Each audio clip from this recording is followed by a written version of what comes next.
Hey everyone, before we dive into today's video, I need to share something personal with you. This isn't just another book review. This is about one of the books that literally transformed my relationship with money, helped pull me out of debt, and set me on a path to financial freedom. And I think it could do the same for you. I'm talking about Get Money. Live the life you want, not just the life you can afford by Kristen Wong. This isn't a sponsored video. I'm sharing this because it generally changed everything for me during one of the most challenging periods of my life. Let me paint you a picture of where I was when I discovered this book. I was deep in debt, not just a little behind on bills, but seriously drowning financially. I was driving for Uber hours and hours every day, just trying to make ends meet and chip away at what felt like a huge mountain of debt. During those long drives, I was desperately searching for answers. I started listening to audiobooks, hoping to find something, anything, that could help get me out of the financial hole I dug myself into. I was looking for financial books specifically, but nothing seemed to stick or feel realistic for my situation. Then one day, while browsing through the library's audiobook collection, I came across this title, Get Money. Now, with this straightforward title, I couldn't help but start listening. I found that this book was different than the other books I'd listened to up to this point. Now, what makes Get Money so powerful isn't just the financial advice, though it's solid, but it's the approach. Kristen Wong took something that felt impossible and overwhelming, getting out of debt and building wealth, and turned it into something that actually felt achievable. The gamified structure spoke directly to my struggles. Instead of feeling like I was failing at life, I started feeling like I was playing a game where I could actually win.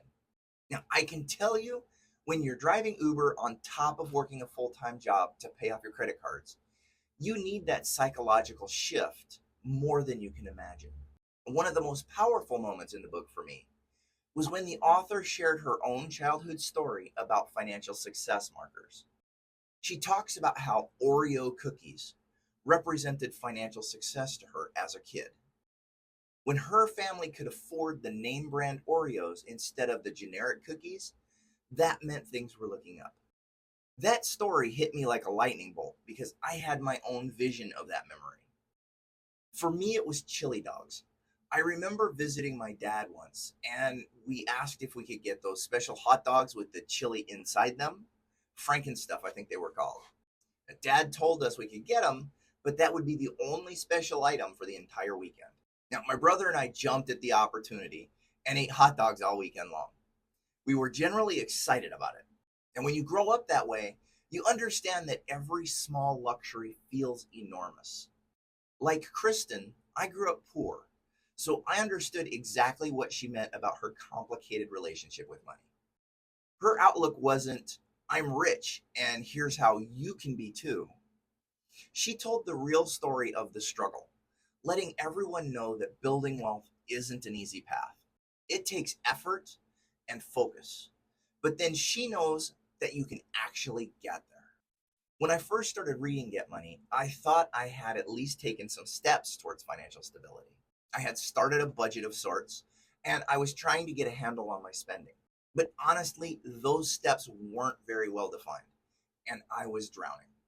As I dove deeper into the book, I realized I was actually what Kristen calls the optimized phase, or at least that's where I needed to be.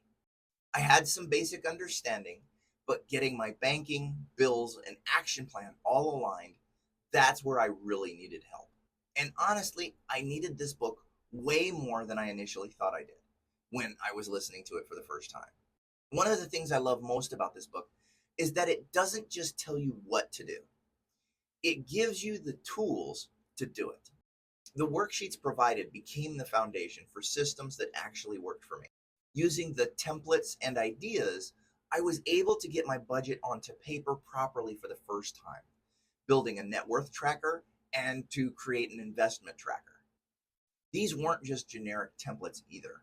I was able to follow the examples to design tools that helped me understand where my money was, where it's going, and more importantly, where I wanted to go.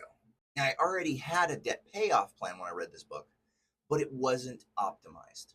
Following Kristen's advice, I changed banks, took advantage of some introductory offers that actually accelerated my debt payoff timeline. Now, these weren't get rich quick schemes, they were strategic moves that made my money work harder for me. But the bigger impact was psychological. This book made me more comfortable with financial decisions and investing choices in my retirement accounts. Before reading Get Money, investing felt like this mysterious, risky thing that only rich people did. This book made it accessible and understandable by using relatable examples and stories. And now here's where the book really transformed my life: the investment advice and information. Now, I'd read plenty about how investing was necessary to build wealth, but I never really understood the mechanics of it. And honestly, it felt completely out of reach when I was drowning in debt. This book helped me understand the types of retirement accounts that are available, and most importantly, the concept of the long game when it comes to building wealth. Kristen explained that financial success isn't about hitting a home run with a single decision. It's about consistency over your entire career, not just a single financial game. That mindset shift was everything for me. It helped me see that even while I was paying off debt, I could start thinking about and planning for wealth building. Now, I'll be completely honest with you. Changing my relationship with money has been the hardest thing I've ever done. When Kristen talked about slipping from the defined path and needing to revisit the concepts from time to time, that rang so true for me. I find that I have to do this quite often, even now. Building new financial habits isn't a one and done thing. It's an ongoing process, and this book gave me the framework to recognize when I'm slipping and how to get back on track without falling into shame or giving up entirely. One chapter that particularly impacted me was the section on deconsumerization. This chapter made me do research into the psychological effects of money and purchasing behavior. Through this exploration, I discovered that my personal weakness is buying convenience food for myself. Here's the thing: we didn't get to do that often when I was young, so now it feels like such a reward. But I had to develop the mindset that it's not actually a reward when it's hurting my finances. Understanding the psychology behind my spending patterns was crucial for making lasting changes. At the time I read this book, my other primary reference was Dave Ramsey. Now, don't get me wrong, Dave Ramsey's first book has solid advice about getting out of debt, and his baby steps system works for many people. But there were a lot of stories about debt elimination without much detail on what comes after building wealth and investing. Now, he has static advice that does not change for your own needs. Kristen provides so much more in the area of definitions and processes. She filled in those gaps that other financial educators often skip over, assuming you already understand the basics of investing and wealth building. For someone like me who was starting from ground zero while drowning in debt, that comprehensive approach was exactly what I needed. So, what's changed since reading this book and implementing its strategies? I definitely feel more in control of my finances. I do slip from time to time. I mean, I am human, but now I know how to stop, assess where I am, and redirect my efforts. That ability to course correct without falling into shame spirals or giving up entirely, that's been absolutely life changing. The concept that stuck with me most is gamification. I challenge myself quite often now, whether it's avoiding unnecessary spending to reach savings goals or celebrating financial victories in productive ways rather than through more spending. Now, it completely changed how I think about financial decisions. I absolutely would recommend this book to anyone, but especially people who've struggled with traditional personal finance advice or who feel completely overwhelmed by their financial situation. Kristen takes an approach of true education without the shame that you might get from other sources. If you're skeptical about the gamified approach to something as serious as personal finance, Here's what I'd tell you. Try it. Start by giving yourself points for every dollar saved, invested, or paid towards debt. Get others involved and take the shame and mystery out of personal finance. When you make it engaging rather than intimidating, everything changes.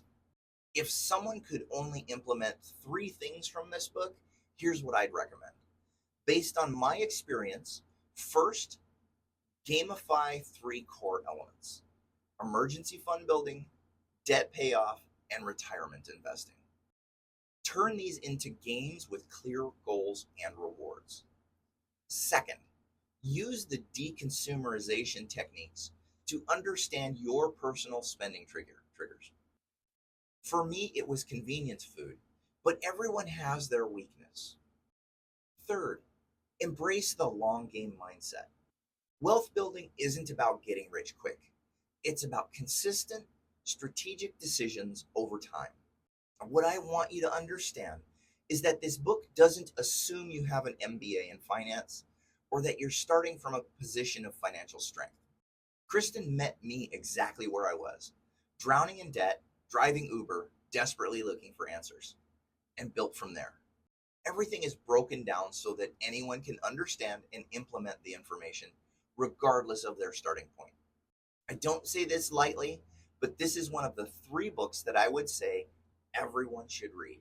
It's not just about the money strategies, it's about changing your entire relationship with financial planning and seeing a path forward, even when you're in your darkest financial moments. The psychological insights, the practical tools, the gamification approach, it all comes together to create something genuinely different in the personal financial space. Now, if this resonates with you, especially if you're feeling overwhelmed by debt or financial stress, I encourage you to check out Get Money by Kristen Wong. And don't just read it. Actually work through the exercises and implement the systems she provides. And hey, if you do decide to try gamifying your finances, let me know in the comments how it goes. I'd love to hear about your wins and challenges as you work through your own financial transformation. Remember, building wealth isn't about having perfect financial discipline from day one or starting from a position of privilege. It's about creating systems that work with your psychology rather than against it, and meeting yourself where you are right now. That's exactly what this book teaches you to do. Thanks for watching, and I'll see you in the next video.